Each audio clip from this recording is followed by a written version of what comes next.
Tämä on Turun yliopiston kirjaston video rinnakkaistallentamisesta. Rinnakkaistallentaminen tarkoittaa julkaisun tallentamista alkuperäisestä julkaisijasta riippumattomaan julkaisuarkistoon avoimesti saataville. Rinnakkaistallentaminen toteuttaa julkaisujen avoimuuden vihreää eli Green Open Access-tietä. Miksi rinnakkaistallentaa? Rinnakkaistallentaminen on avointa julkaisemista, joka mahdollistaa tutkimustulosten leviämisen laajemmalle. Se myös lisää tieteen läpinäkyvyyttä. Rinnakkaistallentaminen vastaa rahoittajien avoimen julkaisemisen vaatimukseen. Se lisää yliopiston saamaa rahoitusta, sillä opetus- ja kulttuuriministeriö maksaa avoimesti julkaistuista tutkimuksista 1,2-kertaisena verrattuna ei-avoimesti julkaistuihin. Tutkijalle rinnakkaistallentaminen on maksutonta ja sen avulla pystytään varmistamaan julkaisujen pitkäaikainen säilyvyys.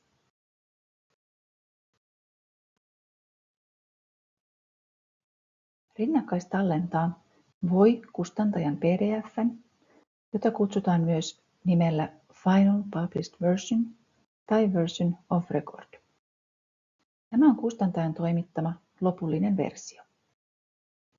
Rinnakkaistallentaa voidaan myös julkaistavaksi hyväksytty versio, jota kutsutaan nimillä Final Draft, Author Accepted Manuscript tai Postprint. Tämä versio sisältää vertaisarvioinnin ehdottamat muutokset, mutta ei kustantajan oikolukua tai taittoa. Preprint on käsikirjoitus tai ehdotus julkaisuksi. Se ei ole vielä vertaisarvioitu eikä hyväksytty julkaistavaksi. Näitä versioita ei tallenneta Turun yliopiston tutkimustietojärjestelmään. Avoimen tieteen lisenssi, esimerkiksi Creative Commons eli CC-lisenssi, antaa luvan kustantajan PDF:n tallentamiseen. Jos näin ei ole, voidaan rinnakkaistallentaa julkaistavaksi hyväksytty versio. Kustantajat tuovat yleensä esille oman rinnakkaistallennuspolitiikkansa omilla kotisivuillaan, tai sen voi itse myös tarkistaa esimerkiksi Open Policy Finderista. Rinnakkaistallennus tehdään avoimeen julkaisuarkistoon, kuten Turun yliopiston tutkimustietojärjestelmä, joka on ei-kaupallinen. Turun yliopistossa on käytössä esilisenssointimalli, joka perustuu kansainväliseen Rights Retention-strategiaan.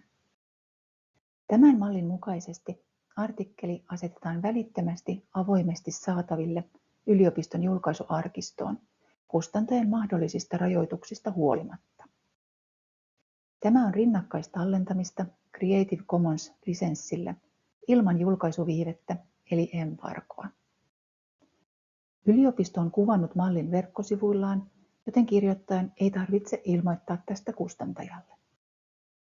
Kirjoittajan pitää kuitenkin sopia rinnakkaistallentamisesta ja esilisenssointimallin käytöstä kanssakirjoittajiensa kanssa. Esilisenssointimalli koskee vain vertaisarvioitua artikkelin käsikirjoitusta, ei artikkelin julkaistua versiota. Ei koske myöskään muita julkaisutyyppejä. Kustantajan julkaisusopimuksessa asettama embargo ei päde, koska esilisenssointi edeltää julkaisusopimusta.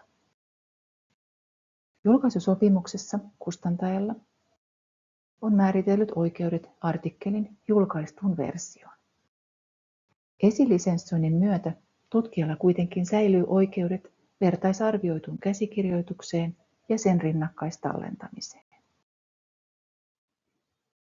Lisätietoa ja apua saat kirjaston oppaista utuguides.fi ja laittamalla sähköpostia osoitteisiin kirjasto- tai researchportal@utu.fi.